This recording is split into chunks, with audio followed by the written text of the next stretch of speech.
Hello students, मैं अभय कुमार आपके सम्मुख आज इलेक्ट्रोस्टैटिक्स का पहला चैप्टर इलेक्ट्रिक चार्जेज और इलेक्ट्रिक फील्ड का 6th पार्ट को लेकर के प्रस्तुत हूँ। कल मैंने इलेक्ट्रिक फील्ड के बारे में बतलाया था। Electric field due to last जो टॉपिक था electric field due to multiple charges, point charges, उसको हम principle of superposition of electric fields भी कह सकते हैं। It can be also known as principle of superposition of electric fields, and it can be asked as a short question. So reminding it for you, reminding you to you for exam purpose, principle of superposition of electric fields. That same topic which has done yesterday is also called principle of superposition of electric field. That is bracket में हमने लिखा है electric field at a point due to multiple charges. और जो last result हमने obtain किया था resultant field, the resultant electric field at a point due to multiple point charges was E vector equals to E1 vector plus E2 vector plus E3 vector plus dot dot En vector. And this is the mathematical expression, and the statement is the resultant electric field at a point due to multiple charges is equal to the vector sum of electric fields due to individual charges at that point. That is E vector is equal to E1 vector plus E2 vector plus E3 vector plus En vector, and it is called principle of superposition of electric field. तो ये हो गया principle of superposition of electric field at a electric field due to principle of superposition of electric fields, जो कि कल हमने देखा था. उसी टॉपिक को ऐसे भी एग्जाम में पूछा जा सकता है, तो इसलिए हमने उसको बतला दिया कि कोई कंफ्यूजन ना हो. तो रिजल्टेंट इलेक्ट्रिक फील्ड किसी पॉइंट पर जो होगा due to multiple charges Q1, Q2, Q3, Qn, there are n point charges in free space, located in free space, and P is the point where resultant electric field where electric field due to individual charges Q1 is E1 vector, due to Q2 the electric field at point P due to point charge Q2 is E2, electric field at point P due to charge plus Q3 is E3, and electric field at point P due to charge Qn is En. So we can sum up these electric fields due to individual charges as E vector is the resultant electric field at point P is equal to E1 vector plus E2 vector plus E3 vector plus En vector. This is the resultant electric field at point P due to many point charges, which is also called superposition of electric fields. P point पर जो है हम unit positive charge जो है +1 microcoulomb को suppose करेंगे. जिस point पर इलेक्ट्रिक फील्ड कैलकुलेट करना होगा उस पॉइंट पर कन्वेंशन के डिफिनीशन के अनुसार या कन्वेंशनली वहाँ पर unit positive test charge consider करते हैं. तो +Q1 चार्ज +1 माइक्रोकूलम P पर यहाँ मानेंगे. यहाँ लिखा हुआ कल हमने लिखा भी था, आज नहीं लिखा है तो ऊपर भी यहाँ समझना चाहिए कि P पॉइंट पर +1 microcoulomb charge is to be situated. तो +Q1 चार्ज जो है +1 माइक्रोकूलम को रिपेल करेगा. इसका डायरेक्शन हमने दिखाया है E1 वेक्टर. फिर Q2 चार्ज जो है P पर +1 कूलम चार्ज को रिपेल करेगा. सिमिलर चार्ज के बीच में रिपल्सन फोर्स एक्ट करता है, तो E2 का डायरेक्शन ये हो गया. +Q3 चार्ज जो है यहाँ पर P पर जो +1 माइक्रोकूलम है उसको रिपेल करेगा, तो उसका डायरेक्शन E3 वेक्टर हो गया. इधर +Q1 चार्ज P पर जो यूनिट चार्ज है +1 माइक्रोकूलम उसको रिपेल करेगा, उसका डायरेक्शन En हो गया. इसलिए देयरफॉर E वेक्टर जो resultant electric field intensity point P पर है वह इंडिविजुअल चार्जेस के कारण जो इलेक्ट्रिक फील्ड इंटेंसिटी होगा उसके सम के बराबर, इस सम के इक्वल हो गया. This is the principal of superposition of electric field. I have reminded it this topic was yesterday already already done, but for the examination point of view, I have repeated it, as it is also asked as principle of superposition of electric fields. Now the next topic, your remaining topic of electric field, is electric field intensity due to continuous charge distribution. So now we have electric. Next topic is remaining part of electric field is electric field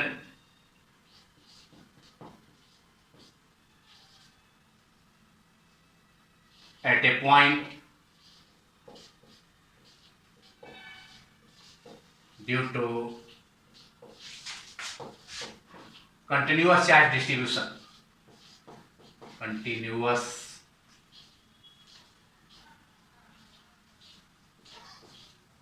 charge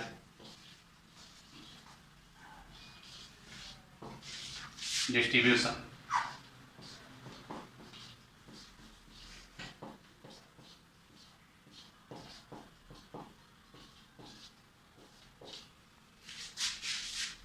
continuous charge distribution जो है microscopic level पर जो है उसको consider किया जाता है. Microscopic level पर जो है चार्ज को आप काउंट कर सकते हैं, इसलिए माइक्रोस्कोपिक लेवल पर कंटिन्यूअस चार्ज डिस्ट्रीब्यूशन को हम नेगलेक्ट करते हैं, इग्नोर करते हैं. लेकिन माइक्रोस्कोपिक लेवल पर जहाँ बहुत सारे चार्ज का डिस्ट्रीब्यूशन है, तो वहाँ पर charge different different point charges को हम काउंट नहीं कर सकते हैं. तो उस सिचुएशन में, उस केस में हम माइक्रोस्कोपिक उस कंटिन्यूअस चार्ज डिस्ट्रीब्यूशन को हम वहाँ सपोज करते हैं, वहाँ कंसीडर करते हैं. तो फर्स्ट जो चार्ज, आप जानते हैं कि 3 तरह का जो है, हमने पढ़ा लास्ट लेक्चर्स में कि 3 तरह का चार्ज डिस्ट्रीब्यूशन होता है. फर्स्ट जो है आपका current density linear charge distribution, second है surface charge distribution and third volume charge distribution. तो पहले लीनियर चार्ज डिस्ट्रीब्यूशन के कारण जो है किसी पॉइंट पर जो टेस्ट चार्ज हम सपोज करेंगे उस पर कितना फोर्स लगेगा, और फोर्स जब ऑब्टेन कर निकाल लेंगे तो हम इलेक्ट्रिक फील्ड भी निकाल सकते हैं. इलेक्ट्रिक फील्ड फोर्स एक्टिंग पर यूनिट टेस्ट चार्ज होता है. तो पहले हम लीनियर चार्ज डिस्ट्रीब्यूशन को देखते हैं, continuous linear charge distribution. Number 1 linear charge distribution.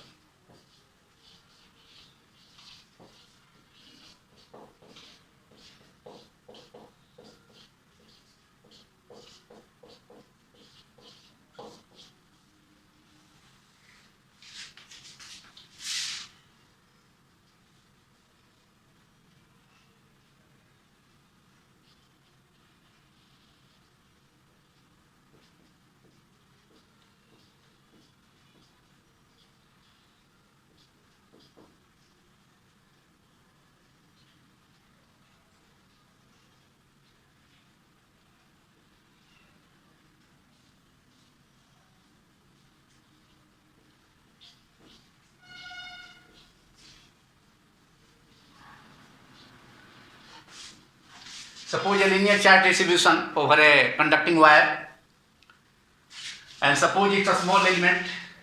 Suppose a small element of this linear charge distribution dl. This is a small element dl. और इस पर जो चार्ज होगा ये स्मॉल एलिमेंट पर, उस चार्ज को हम लिख सकते हैं dq.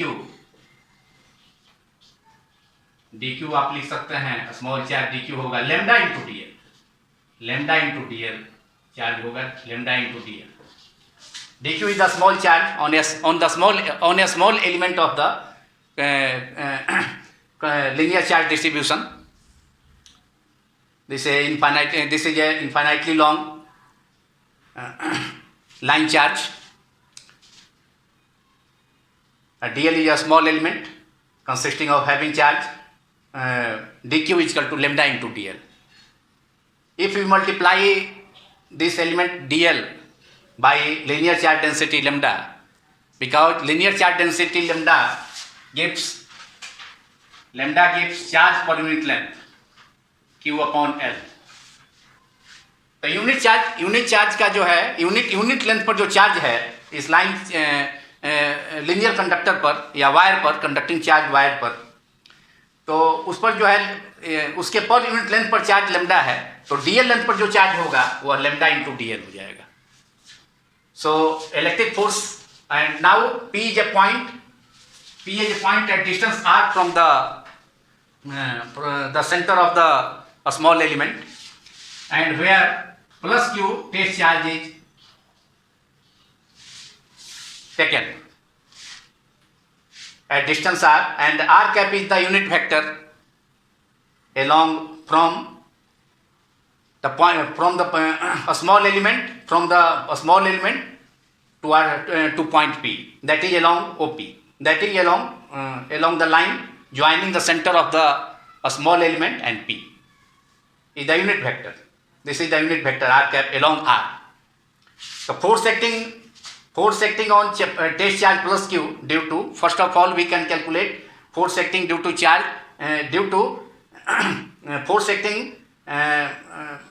acting on charge test charge plus Q0 placed at point P due to this small charge element dl, or dl we can calculate it by using Coulomb's law, and after taking line integral, then force acting at test charge plus Q due to the entire linear charge distribution can be calculated. So force acting on test charge, positive test charge plus Q0, test charge plus Q0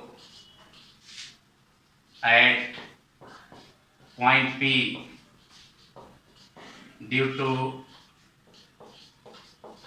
the entire linear charge distribution. Small element के कारण हम निकाल सकते हैं, लेकिन integrate कर देंगे, line integral ले लेंगे तो पूरा जो है ये पूरा जो आपका लाइन लीनियर चार्ज डिस्ट्रीब्यूशन है उसके कारण इस Q0 जो है आपका प्लस Q0 टेस्ट चार्ज, उस पर फोर्स निकल जाएगा using Coulomb's law due to the entire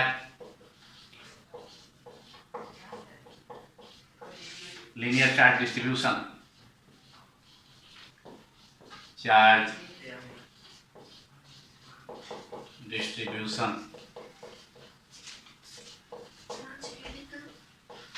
is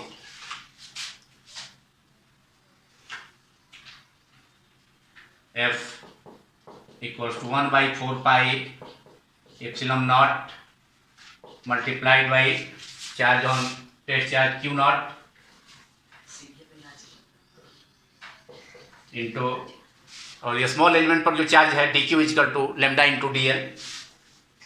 dq हम लिख सकते हैं, उसके जगह I am putting dq as lambda dl in place of dq upon r square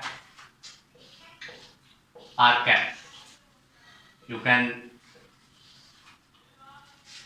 We can take line integral, single integration, line integral Q0 is taken out, this charge which experiences force due to this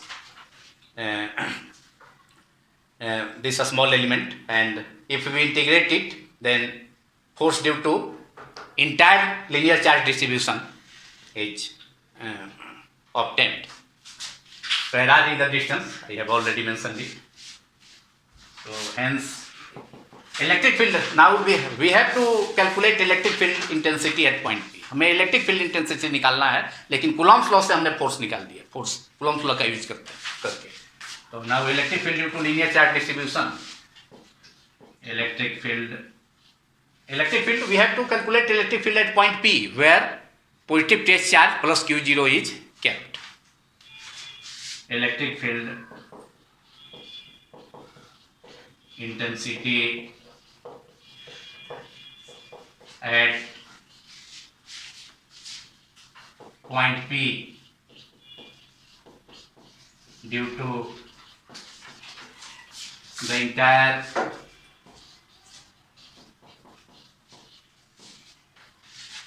linear charge distribution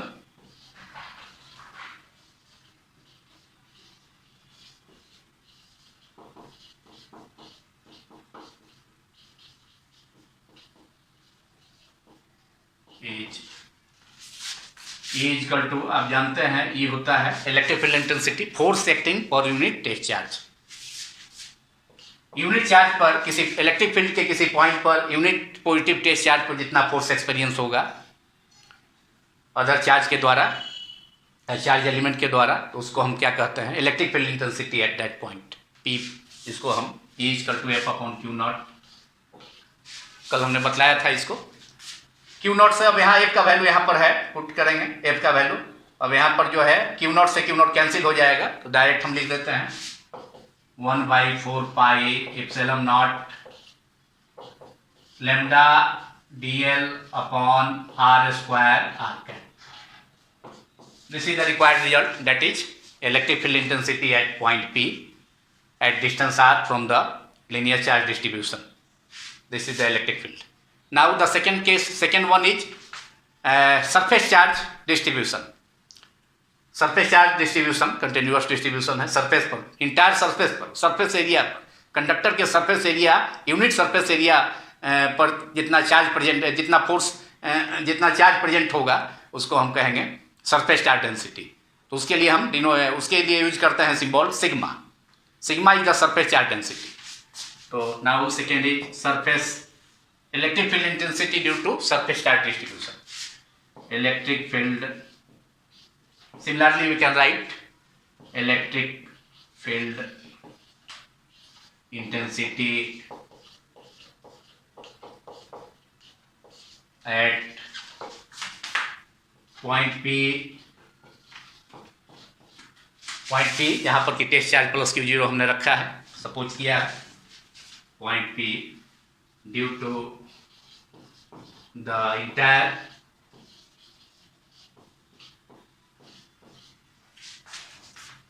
surface charge distribution, surface charge distribution is E equals to, similarly as above we can write E is equals to 1/4 pi epsilon naught sigma. Where sigma is taken, lambda is the linear charge density, linear charge density. Here lambda you can write down again, lambda is the linear charge density. पिछले class में भी हमने mention किया था linear charge density. Linear charge density means charge per unit length. Linear charge density means charge upon length. Charge upon length. Unit charge पर जो unit length पर जो चार्ज, यूनिट लेंथ जो होगा लाइन चार्ज का या वायर का, conducting wire का, चार्ज कंडक्टिंग वायर का, तो उसके यूनिट लेंथ पर जो चार्ज प्रेजेंट होता है उसको हम लीनियर चार्ज डेंसिटी कहते हैं। Lambda is equal to charge upon length. तो sigma, here sigma is taken, here sigma is the surface charge density, that is charge present per unit area of a continuous distribution of charge conductor. तो sigma, और area small element ले लेंगे उस surface area का, जो conductor का जो area होगा उसका स्मॉल एलिमेंट ले लेंगे ds, और सिग्मा से मल्टीप्लाई कर देंगे तो चार्ज हो जाएगा, charge on that surface element, sigma into ds। Q not होगा, बाहर होगा, क्यू नॉट जो है क्यू नॉट से कैंसिल हो गया क्योंकि इलेक्ट्रिक फील्ड निकालना है, तो फोर्स हमने कैलकुलेट किया है। अब इसी मैनर में इसको डायरेक्टली हम लिख रहे हैं upon r square r cap. This is the electric field intensity due to surface charge distribution. और फिगर में भी इसको हम स्केच कर सकते हैं। कोई सरफेस है, कोई चार्ज है, यूनिफॉर्मली डिस्ट्रीब्यूटेड है, कंटिन्यूअस डिस्ट्रीब्यूशन ऑफ चार्ज है। इसका कोई एलिमेंट एक ले लेते हैं छोटा सा यहाँ पर, और यहाँ से डिस्टेंस जो है पॉइंट P का डिस्टेंस पॉइंट P का यहाँ r है और r कैप हो गया, और ये ds है, ये स्मॉल एलिमेंट ds है। इस पर जो चार्ज है, इस स्मॉल एलिमेंट पर जो इस पर चार्ज है वो हो जाएगा सिग्मा इंटू ds। इसको हम लिख सकते हैं d q equal to sigma multiplied by d s. This is the charge on this element, small element है, स्मॉल सरफेस एलिमेंट है, स्मॉल सरफेस एलिमेंट, ये d s, small surface element, surface element ds है। इस पर जो charge हो गया वो सिग्मा इंटू ds हो गया। इस पर जो चार्ज है सिग्मा इंटू सिग्मा है, सिग्मा इंटू ds। और इसी पॉइंट पर उनको निकालना है electric field intensity p point पर, जो कि इस एलिमेंट से r डिस्टेंस पर है, और उसके अलोंग जो यूनिट वेक्टर है p पॉइंट की तरफ, इस लाइन को ज्वाइन करने वाला, इस पॉइंट को ज्वाइन करने वाला लाइन के अलोंग जो ये यूनिट वेक्टर है वो r है। और p पॉइंट पर जो टेस्ट चार्ज हमने रखा है, positive test charge electric field निकालने के लिए, वो प्लस क्यू 0 है। तो E equal to 1/4 pi epsilon naught sigma ds upon r square r cap. This is the electric field intensity at point P due to surface charge, due to continuous surface charge distribution. Here a surface is taken and ds is the small element of the surface, and the charge on this small element is sigma multiplied by ds, where sigma is, I have already mentioned it in the last lecture, sigma surface charge density. कोई charge conductor के unit area पर जो charge होता है उसको surface charge density कहते हैं। Surface charge density, surface charge density,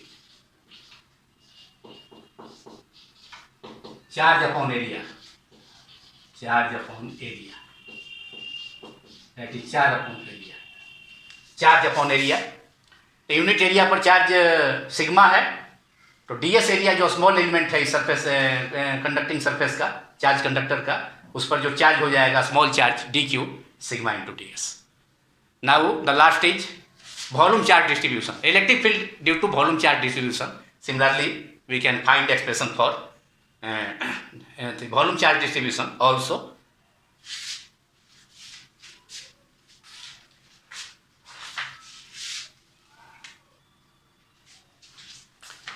Now third part of this topic is electric field intensity, electric field intensity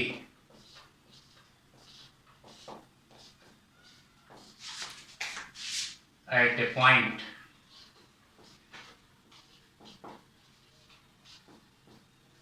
say P due to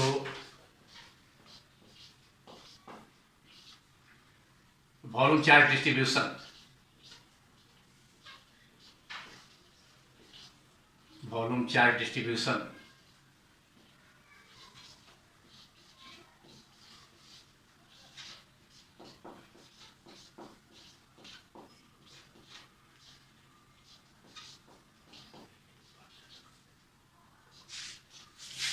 is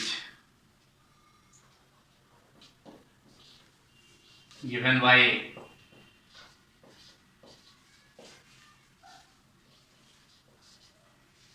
E equals to, we can assign vector 1/4 pi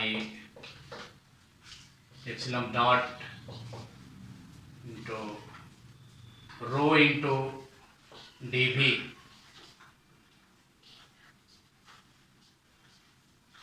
upon r square r cap.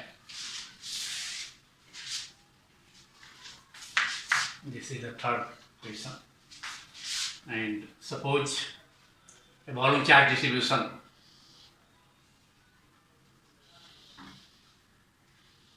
a sphere having continuous charge distribution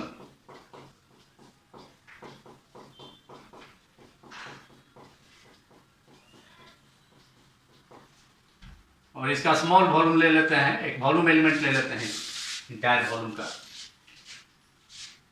dv, ये volume element dv है,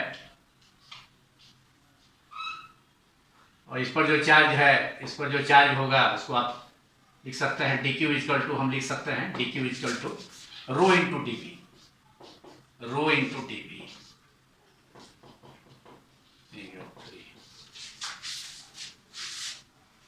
रो into इसका dv is the volume element of this charge conductor having entire volume V, and the charge on this volume element can be written as rho into dV. Rho is the volume charge density, that is charge per unit volume of the conductor. इस conductor के unit volume पर जो charge होगा तो उसको हम रो से denote करते हैं। थर्ड पहले हम बता चुके हैं उसको कंटिन्यूअस चार्ज डिस्ट्रीब्यूशन में। और यूनिट लेंथ का, यूनिट वॉल्यूम का जो चार्ज है वह रो है, तो डीवी वॉल्यूम का जो चार्ज होगा वह रो से, रो में डीवी से मल्टीप्लाई किया जाएगा, तो इस वॉल्यूम एलिमेंट पर चार्ज डी क्यू हो जाएगा। तो rho into DV is the charge on the volume element DV, where R is the distance of, r is the distance of, let p be a point, p be a point at distance r from this volume element, where test charge plus q0 is taken, and r cap along this, r cap is the unit vector along the line joining the volume element to point p. इस volume element से point p को join करने वाला line के along जो distance r है, इसके along unit vector r cap। इसी पॉइंट आर डिस्टेंस पर जो है हमको निकालना है, आर डिस्टेंस पर पॉइंट पी है, वहाँ इलेक्ट्रिक फील्ड इंटेंसिटी निकालना है। तो यहाँ जो यूनिट चार्ज होगा अकॉर्डिंग टू डिफिनेशन, यहाँ यूनिट चार्ज पर जो फोर्स एक्सपीरियंस होगा दिस कंटिन्यूअस चार्ज डिस्ट्रीब्यूशन के कारण वह जो है इलेक्ट्रिक फील्ड इंटेंसिटी होगा। तो E equal to force upon charge, तो चार्ज से क्यू नॉट जो है डिवाइड, पहले केस में बता चुके हैं, वो कैंसिल हो गया, तो इसलिए ये रिजल्ट हो गया इलेक्ट्रिक फील्ड इंटेंसिटी का इस पॉइंट पर, जो कि इस वॉल्यूम एलिमेंट से आर डिस्टेंस पर, where rho is the volume density of charge, volume charge density, volume density of charge, volume charge density, volume charge density, charge density of the conductor, charge conductor,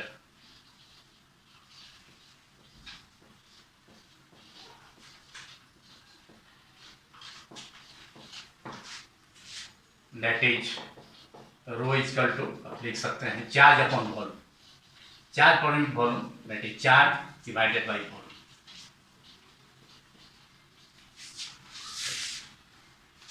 अब हम आपको, ये topic हो गया आपका continuous electric field due to continuous charge distribution, तीनों के कारण हम देख लिए, लीनियर चार्ज डिस्ट्रीब्यूशन के कारण, फिर सरफेस चार्ज डिस्ट्रीब्यूशन के कारण, और वॉल्यूम चार्ज डिस्ट्रीब्यूशन। अब इलेक्ट्रिक फील्ड में जो है इसका last topic physical significance of electric field, ये हम करेंगे, और उसके बाद इलेक्ट्रिक फील्ड लाइंस पर आएंगे। तब डाइपोल में भी हम इलेक्ट्रिक फील्ड के कारण निकालेंगे, लेकिन पहले ये अगले पार्ट में उसको देखेंगे। फिलहाल जो है physical significance of electric field हम देखते हैं।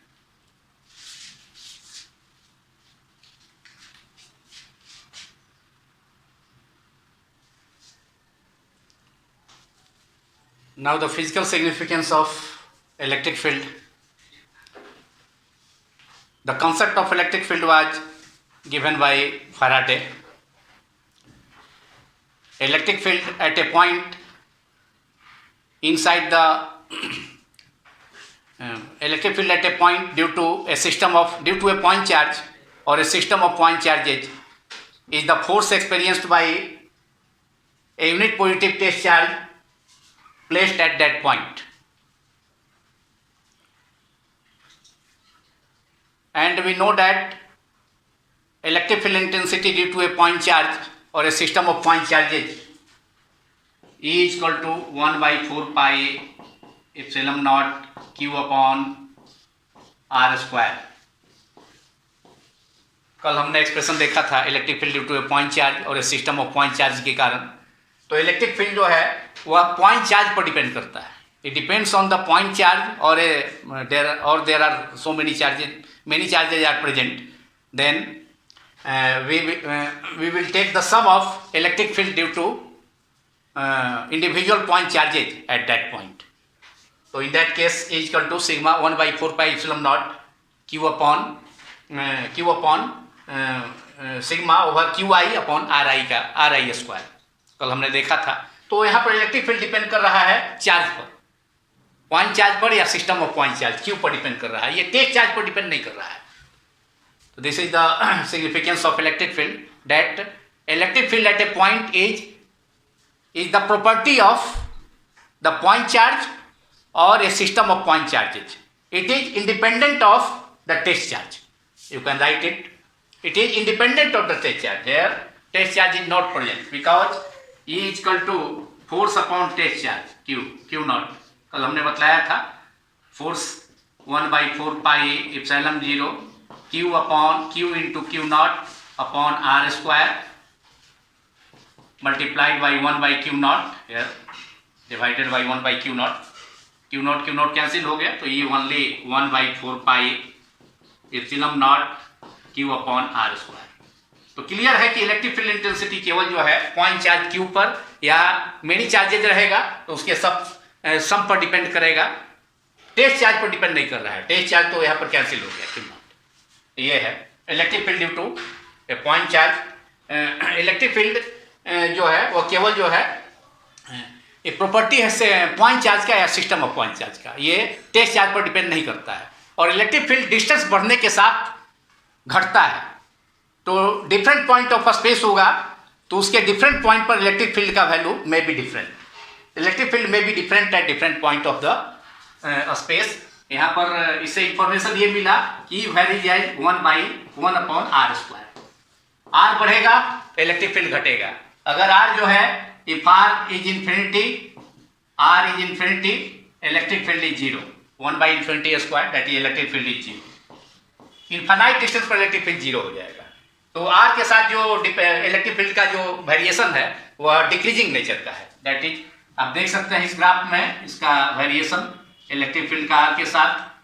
इलेक्ट्रिक फील्ड इधर है y एक्सिस पर, इधर आर है, r² है, तो r² बढ़ेगा तो ई का वैल्यू घटेगा, ये वेरिएशन ऐसा हो जाएगा। ये प्लॉट हो गया E versus electric field intensity versus r², decreasing. Infinite distance पर फील्ड 0 हो जाएगा। लेकिन तो इलेक्ट्रिक फील्ड जो होगा क्योंकि आर पर डिपेंड करता है, तो आर बढ़ने के साथ इलेक्ट्रिक फील्ड घटेगा, तो डिफरेंट पॉइंट स्पेस के डिफरेंट पॉइंट पर इलेक्ट्रिक फील्ड डिफरेंट होगा।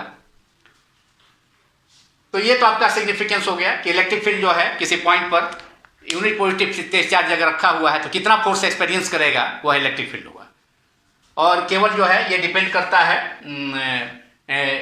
ये प्रॉपर्टी है पॉइंट चार्ज का और सिस्टम ऑफ पॉइंट चार्जेस का, और इलेक्ट्रिक फील्ड डिफरेंट पॉइंट पर डिफरेंट होगा। लेकिन एक्चुअल जो सिग्निफिकेंस है इलेक्ट्रिक फील्ड का, एक्चुअल जो इंपॉर्टेंस है फिजिकल इंपॉर्टेंस, उसके लिए हमको जाना होगा इलेक्ट्रोस्टैटिक से दूर, मतलब स्टैटिक चार्ज से मूविंग चार्ज की तरफ जाना होगा। टाइम डिपेंडेंट जो है टाइम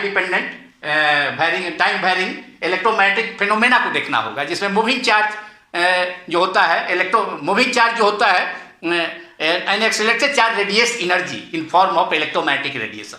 कोई एक्सेलरेटेड चार्ज जो है वह इलेक्ट्रोमैग्नेटिक वेव को प्रोड्यूस करता है, इलेक्ट्रोमैग्नेटिक वेव या एनर्जी को प्रोड्यूस करता है accelerated charge.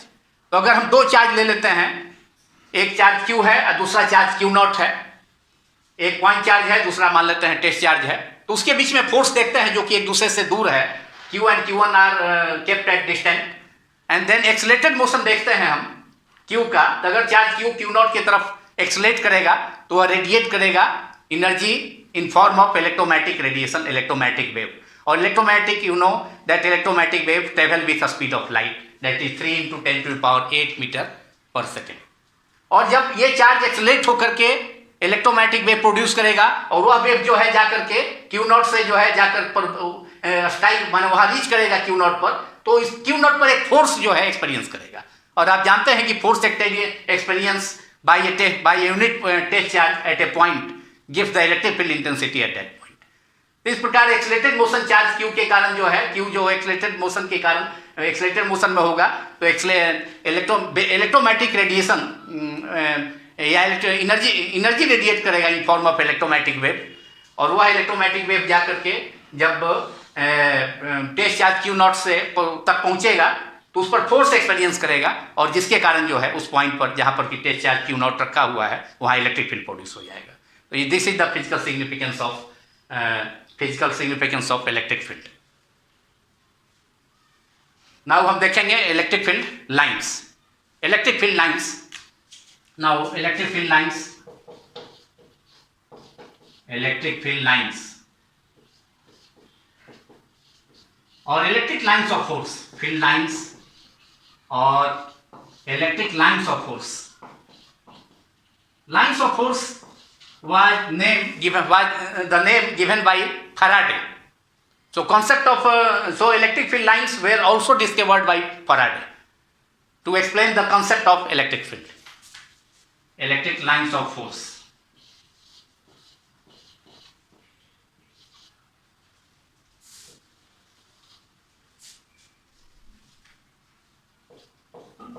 These were discovered by Faraday. Discovered by Faraday.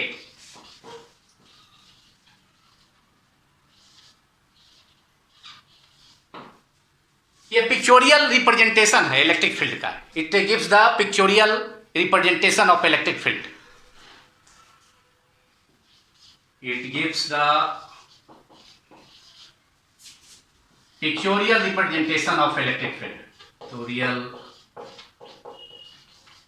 representation of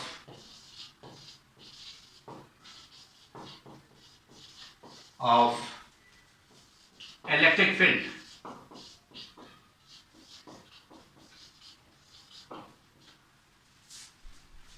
Faraday has assumed that every point charge produces lines of forces, electric field lines around it. He named it as electric lines of force, but it is also known as electric field lines, which is the pictorial representation of electric field. It is defined as the electric field line are usually imaginary curves. It may be a straight line also, imaginary a straight line in case of a single point charge, that is positive or negative charge, but usually electric field lines are imaginary curves at every point of which the tangent drawn to every point of which gives the direction of electric field at that point. So we can define electric field line as electric field lines. Electric field lines are usually it may be an imaginary straight line also in case for isolated charge. Usually imaginary curves. Imaginary curves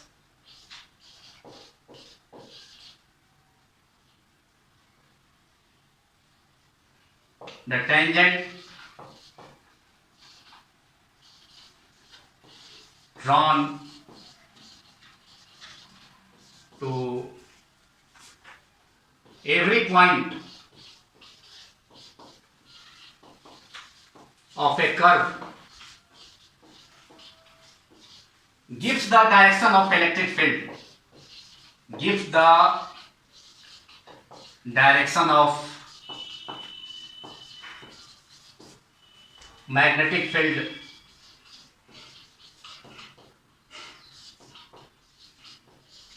at that point.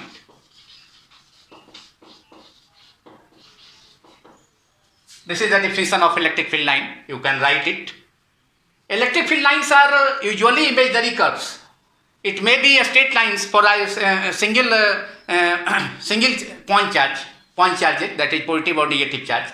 But electric field magnitude and direction of electric field may be different at different point in the space. So electric field line are usually curves, because you know that at every point of the curve the magnitude and direction change.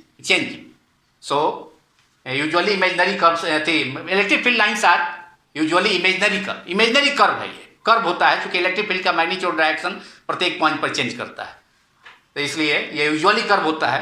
Imaginary straight line हो सकता है single charge के लिए, जैसे positive और negative charge है single, उसके लिए इलेक्ट्रिक फील्ड लाइन जो है ये हो सकता है.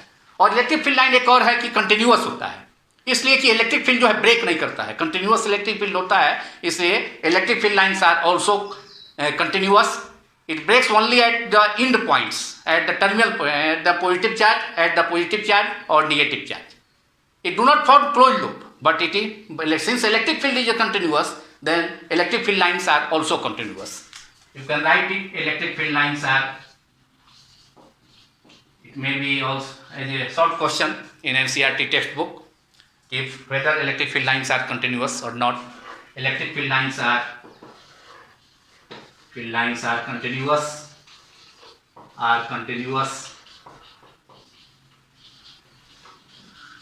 because electric field is also continuous.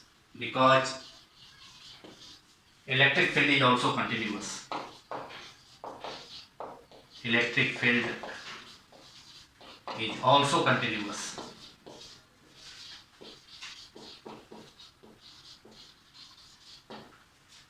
Now we can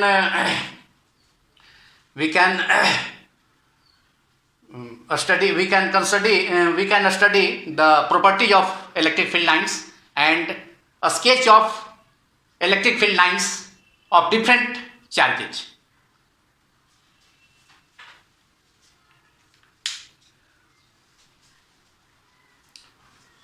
Now write down the property of electric field lines. There are many properties, so many properties of electric field lines, out of which some important properties are mentioned. First property है electric field lines originated from a positive charge and end on a negative charge. Electric field line positive charge से produce होता है और negative charge पर जाकर के terminate हो जाता है. ये कंटिन्यूअस कर्व है जो कि एंड पॉइंट पर ही केवल टर्मिनेट होता है. पहले भी हम बताया कि कंटिन्यूअस कर्व है electric field lines, and point पर ही टर्मिनेट होता है और इसलिए hence electric field lines do not form a close loop. कभी कभी शॉर्ट क्वेश्चन आता है, हमने स्टार किया है इसलिए एग्जाम में पूछा जाता है 2 मार्क्स में जनरल यूजुअली कई बार पूछा है CBSE एग्जाम में और अदर बोर्ड्स एग्जाम में कि why 2 electric field lines do not form a close loop. तो the answer is electric field lines are originated from a positive charge and end on a negative charge. It never produce from negative charge and then terminate at positive charge. ये केवल positive से produce होकर के positive charge से produce होकर negative charge पर terminate कर जाता है, फिर नेगेटिव से प्रोड्यूस होकर के पॉजिटिव पर नहीं आ पाता है, इसलिए क्लोज लूप का फॉर्मेशन नहीं करता है. तो this is the reason why 2 electric field lines do not form a close loop. तो इसको आप लोग बढ़िया से तैयार एग्जाम में पूछ सकता है, तो इसलिए हमने स्टार लगा दिया है वहाँ कि शॉर्ट क्वेश्चन में पूछ सकता है. Second property is also important. These 2 property are always asked in the examinations. Second property is 2 electric field lines never intersect each other. It is never or do not intersect each other at a point, because the reason is if 2 electric field lines, there are 2 electric field lines, number 1 and number 2, if intersect at a point P. हमने definition में बतलाया electric field lines का कि electric field line से किसी point पर tangent drawn करेंगे तो वह टेंजेंट जो है इलेक्ट्रिक फील्ड के डायरेक्शन को बतलाएगा. तो P पर टेंजेंट ड्रॉन किए कर्व 1 पर इलेक्ट्रिक फील्ड लाइंस 1 पर फर्स्ट इलेक्ट्रिक फील्ड लाइन पर टेंजेंट ड्रॉन किए P से होकर इसको टच करते हुए कर्व को, तो इलेक्ट्रिक फील्ड का एक डायरेक्शन हो गया. अब फिर उसी पॉइंट से कर्व 2 पर जो है कर्व 2 मतलब इलेक्ट्रिक फील्ड लाइन पर दूसरा डायरेक्शन यहाँ से दूसरा टेंजेंट ड्रॉन किए तो ये दूसरा सेकेंड कर्व पर दूसरा डायरेक्शन इलेक्ट्रिक फील्ड का दे रहा है, जबकि इलेक्ट्रिक फील्ड के किसी एक पॉइंट पर एक ही डायरेक्शन पॉसिबल है. 2 डायरेक्शन एक ही पॉइंट पर इलेक्ट्रिक फील्ड में पॉसिबल नहीं है.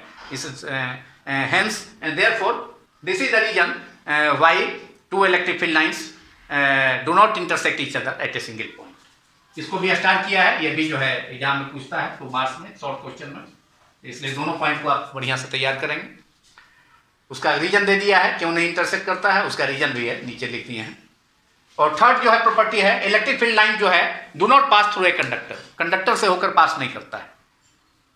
इलेक्ट्रिक फील्ड लाइन कंडक्टर से पास नहीं करता है, इसलिए कंडक्टर के अंदर जो इलेक्ट्रिक फील्ड होता है वो 0 होता है. और फोर्थ जो आपका पॉइंट है electric field lines are perpendicular to the surface of a charge conductor. Electric field line जो होगा किसी कंडक्टर के चार्ज कंडक्टर के सरफेस के परपेंडिकुलर होता है. Property of electric field lines are also asked as a short question. then you can mention any 4 points. But except these 4 points, 2 other important points are: number 5, electric field lines contact length wise ये contact करता है, और contact करने से जो है ये यही कारण है कि दो डिसिमिलर अनइक्वल चार्जेज या डिसिमिलर चार्जेज के बीच में अट्रैक्शन होता है. Electric field lines contact length wise related to attraction between 2 unlike और अपोजिट चार्जेज.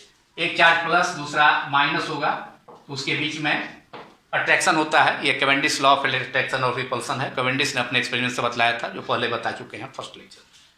तो लेंथ वाइज कॉन्टेक्ट करता है, और लेटरली जो है माने परपेंडिकुलर डायरेक्शन में लेटरली जो है वह प्रेशर एग्जर्ट करता है. एक इलेक्ट्रिक फील्ड लाइन दूसरे पर प्रेशर एग्जर्ट करता है, इसलिए दो सिमिलर चार्जेज प्लस प्लस और माइनस माइनस के बीच में जो है आपका रिपल्सन फोर्स सेट करता है. तो चूंकि लेटरली जो है एक दूसरे पर प्रेशर एग्जर्ट करता है, तो इसलिए ये रिपल्सन होता है. और लॉन्गिट्यूडनली जो है लेंथ वाइज ये कांटेक्ट करता है. कांटेक्ट करने से अट्रैक्शन होगा, और यहाँ पर जो है बाहर की तरफ फोर्स लगेगा, जिससे कि प्रेशर एक फील्ड लाइन दूसरे पर प्रेशर लगाएगा बाहर की तरफ, इसलिए रिपल्सन होगा दो सिमिलर चार्जेस के बीच में. तो these are the property of electric field line. Now sketch of electric field lines due to various charges, single positive charge, negative charge, two similar charges, two opposite charges and uniform electric field. तो वो भी कभी कभी exam में पूछता है, तो उसको भी देखना है, स्केच करना है. तो आप स्केच करेंगे हम उसको.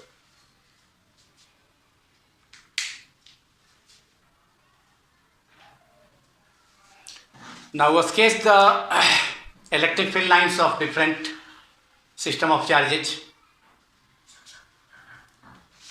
In figure 1, electric field lines, figure 1 represents electric field lines of a single positive charge. Positive charge is here given in the bracket, inside the bracket. And electric field lines from a positive charge, you know that electric field lines are produced from a positive charge. So then electric field lines produced from a positive charge are travel outward radially to infinite in a straight lines, because electric field lines are originated from a positive charge. After originating from a single positive charge, they travel in radially outward direction to infinite. That is positive charge के लिए I have taken Q is greater than 0. कभी कभी sketch करने के लिए आता है, sketch the electric field lines of a single positive charge. That is single positive charge न कह करके दे देगा Q इज ग्रेटर देन 0. एक आध बार पूछा है सीबीएसई एग्जाम में, sketch the electric field lines for charge Q is greater than 0 and Q is less than 0. Second case में फिगर में Q इज लेस देन 0, तो इलेक्ट्रिक फील्ड लाइन, चूंकि आप जानते हैं कि पॉजिटिव चार्ज से प्रोड्यूस होता है और निगेटिव चार्ज की तरफ जाता है, तो यहाँ पर सिंगल पॉजिटिव चार्ज है, इसलिए यहाँ से पॉजिटिव चार्ज से प्रोड्यूस होकर इन्फानाइट तक रेडियली आउटवर्ड डायरेक्शन में जाएगा. और यहाँ फिर आइसोलेटेड या सिंगल जो है निगेटिव चार्ज है, इलेक्ट्रिक फील्ड लाइंस इन्फानाइट से ट्रेवल करके इसमें इंटर करेगा, निगेटिव चार्ज में इंटर करेगा, और रेडियल डायरेक्शन में, लेकिन इनवर्ड डायरेक्शन में, यहाँ भी स्ट्रेट लाइन में ही होगा. और यहाँ जो है ये केस आपका इंपॉर्टेंट केस है, जब electric field line positive charge से प्रोड्यूस होकर होता है और निगेटिव चार्ज में इंटर करता है, जिसका जैसा कि प्रॉपर्टी में हमने देखा है सेकेंड प्रॉपर्टी में, produce from positive charge and terminate at negative charge. So electric field lines do not form a close loop का फॉर्मेशन नहीं करता है, क्योंकि फिर निगेटिव से पॉजिटिव नहीं होता है. जब भी होगा देखिए पॉजिटिव टू निगेटिव, इधर पॉजिटिव टू निगेटिव. और ये भी लाइन चार्ज जो फार्दर है, माने निगेटिव चार्ज जो दूर वाला इलेक्ट्रिक फील्ड लाइन है उसको ये दिखाया गया है. और स्ट्रेट लाइन में जो है सीधा, काफ़ी दूर है सीधा रेडियल डायरेक्शन में, लेंथ वाइज लॉन्गिट्यूडनली, तो ये स्ट्रेट लाइन में ये बाहर निकलेगा, और यहाँ नेगेटिव चार्ज में इंटर कर रहा है इन्फिनिटी से आकर के दूर से आके. तो ये electric field lines of two positive charges हो गया, एक प्लस है दूसरा माइनस है, या इसको डाइपोल कह सकते हैं, दे सकता है sketch the electric field lines of electric dipole. तो ये हो गया डाइपोल का. Here the electric field lines of two similar charges, यहाँ ये रिपेल कर रहा है, देख रहा है फिगर में जो है, यहाँ से रिपेल कर रहा है, और ये जो है यहाँ पर इलेक्ट्रिक फील्ड लाइन इसमें देख रहे हैं, इसमें electric field line are enriched here, electric field lines in this case are electric field lines are enriched. Number density of electric field line in this case, in case of system of two opposite charges are larger. The electric field lines are enriched. Electric field lines are enriched. Number density electric field lines का ज़्यादा है, are enriched. Enriched. तो जिस situation में electric field line ज़्यादा enrich होगा तो वहाँ इलेक्ट्रिक फील्ड भी स्ट्रॉन्ग होगा. यहाँ मोर स्ट्रॉन्ग इलेक्ट्रिक फील्ड, यहाँ स्ट्रॉन्ग इलेक्ट्रिक फील्ड होगा इस केस में. That is a strong electric field. A strong electric field. A strong electric field. Electric field line enriched होगा, ज़्यादा संख्या में नंबर डेंसिटी होगा, इलेक्ट्रिक फील्ड लाइंस का नंबर ज़्यादा होगा तो वहाँ जो इलेक्ट्रिक फील्ड जो होगा रीच होगा, स्ट्रॉन्ग इलेक्ट्रिक फील्ड. और इस केस में देख रहे हैं कि बीच में यहाँ जो है इलेक्ट्रिक फील्ड लाइंस रिपेल किया है और यहाँ ये जो डायरेक्शन है पॉजिटिव से निकल करके सीधे लॉन्गिट्यूडनल डायरेक्शन में स्ट्रेट लाइन में ये करेगा. लेकिन बीच में देखिए फील्ड लाइन नहीं है यहाँ पर, तो यहाँ इलेक्ट्रिक फील्ड जो है बीच में, ये बीच में जो है एक पॉइंट है जिसको न्यूट्रल पॉइंट कहते हैं. इस पॉजिटिव चार्ज, पहला पॉजिटिव चार्ज के कारण और सेकंड पॉजिटिव, अगर दोनों पॉजिटिव चार्ज सेम है, here same positive charge Q and here is also second charge is Q, same charge है, दोनों सिमिलर चार्ज है, तो इसके कारण जो फील्ड होगा प्लस Q के चार्ज, लेफ्ट वाला जो चार्ज है प्लस Q, उसके कारण जो फील्ड होगा बीच में सेंटर में, और इसके कारण जो फील्ड होगा दोनों इक्वल होगा, फील्ड इक्वल होगा, डायरेक्शन दोनों का अपोजिट होगा, तो दोनों एक दूसरे को कैंसिल कर दिया. तो बीच में जो है सेंटर पर जो है इलेक्ट्रिक फील्ड जो होगा, net electric field due to both charges plus same वो similar charges, same charges is 0. That point is called neutral point in the mid way between system of two similar positive charges. और यहाँ electric field line नहीं है, यहाँ देख रहे हैं आप इलेक्ट्रिक फील्ड लाइन बीच में नहीं है, इलेक्ट्रिक फील्ड 0 है. सो यहाँ पर जो इलेक्ट्रिक फील्ड लाइन है वो जो है आपका इनरिच नहीं है, यहाँ पर जो है वीक इलेक्ट्रिक फील्ड होगा. इसके मुकाबले जो है पहले केस के मुकाबले field number density of electric field lines are less. So यहाँ जो है फील्ड वीक होगा, इलेक्ट्रिक फील्ड वीक होगा, वीक इलेक्ट्रिक फील्ड होगा इस केस में, इसके कंपेरिजन में.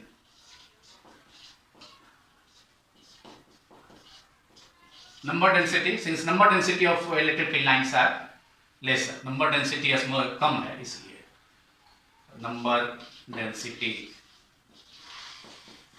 of field lines are small है, इसलिए फील्ड जो है वीक होगा इसके कंपेरिजन में. यहाँ स्ट्रॉन्ग फील्ड है, जितना नंबर डेंसिटी ज़्यादा होगा वहाँ पर जो है इलेक्ट्रिक फील्ड ज़्यादा होगा. यहाँ आप देख रहे हैं कि फील्ड ज़्यादा है, यहाँ बीच में न्यूट्रल पॉइंट है, यहाँ पर रिजल्टेंट इलेक्ट्रिक फील्ड 0 हो जाएगा. यहाँ फील्ड लाइन नहीं है, यहाँ फील्ड लाइन कम होगा वहाँ पर इलेक्ट्रिक फील्ड कमजोर होगा. और यहाँ देखा हमने फिगर 5 में इसको जो है यूनिफॉर्म इलेक्ट्रिक फील्ड का इलेक्ट्रिक फील्ड लाइन है जो पैरेलल इक्वी डिस्टेंस लाइन होगा. देखिए P1 पे एक पॉइंट ले लिया है यहाँ पर, इस पर, और टेंजेंट ड्रॉन किए हैं, जो कि आप जानते हैं कि इलेक्ट्रिक फील्ड बताया था हमने कि इलेक्ट्रिक फील्ड लाइन के किसी पॉइंट पर टेंजेंट ड्रॉन करते हैं तो उस डायरेक्शन में इलेक्ट्रिक फील्ड होता है. तो इलेक्ट्रिक फील्ड जो है इसी फील्ड लाइन्स है तो उसी के लॉन्ग जो है टेंजेंट ड्रॉन किए, उसी के लॉन्ग उसी पर, तो इलेक्ट्रिक फील्ड का डायरेक्शन यहाँ भी मैग्नीट्यूड डायरेक्शन इलेक्ट्रिक फील्ड का वही है, यहाँ भी डायरेक्शन सेम है, वैल्यू भी सेम है. P1 पॉइंट पर जो है इलेक्ट्रिक फील्ड इंटेंसिटी ही है, दूसरा पॉइंट पर लिए ऊपर, यहाँ भी इलेक्ट्रिक फील्ड इंटेंसिटी ही है. और इक्वली माने यहाँ पर जो इलेक्ट्रिक फील्ड लाइन्स है इक्वली स्पेस्ड है, तो ये electric field lines of uniform electric field को रिप्रेजेंट करता है जिसमें field lines are equally spaced. और यहाँ नॉन यूनिफॉर्म इलेक्ट्रिक फील्ड है, देख रहे हैं यहाँ पर, यहाँ थोड़ा कर्व टाइप का, इक्वी स्पेस नहीं है, यहाँ पर स्पेस थोड़ा कम है, नीचे में थोड़ा स्पेस कम है, ऊपर में थोड़ा सा. यहाँ पर P1 पॉइंट पर इलेक्ट्रिक फील्ड E1 है और दूसरा पॉइंट P2 पर फील्ड लाइन पर टेंजेंट ड्रॉन किए हैं, तो ये टेंजेंट जो है इलेक्ट्रिक फील्ड का डायरेक्शन को बता रहा है.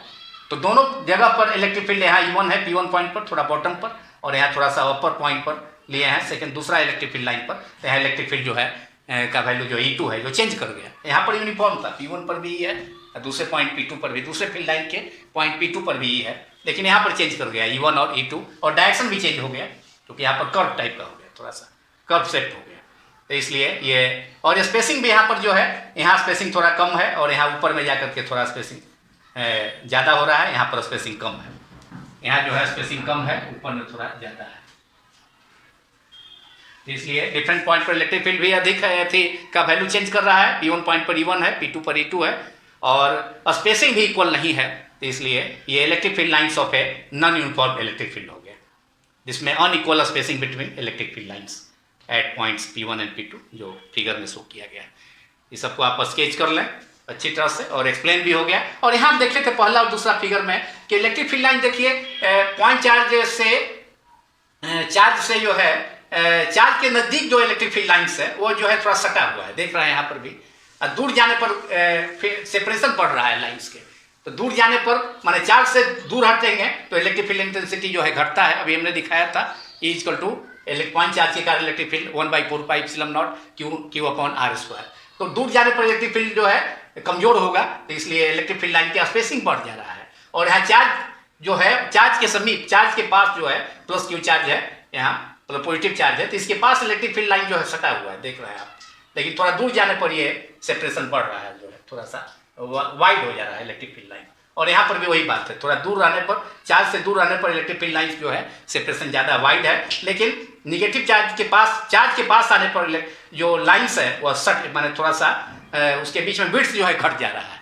तो इसका मतलब है कि इलेक्ट्रिक फील्ड लाइन जो है जहाँ पर चार्ज के नज़दीक में जो इलेक्ट्रिक फील्ड लाइन होगा तो वहाँ इलेक्ट्रिक फील्ड ज़्यादा स्ट्रॉन्ग होगा, और दूर जाने पर इलेक्ट्रिक फील्ड का वैल्यू घटेगा, जो कि इलेक्ट्रिक फील्ड लाइन के स्केच से भी क्लियर है।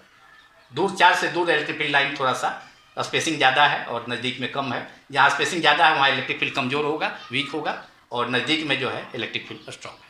तो ये सब एक्सप्लेन हो जा रहा है स्केच से भी कि इलेक्ट्रिक फील्ड कहाँ स्ट्रॉन्ग है कहाँ वीक है। तो this is this topic electric field lines पूरा डिटेल में हो गया।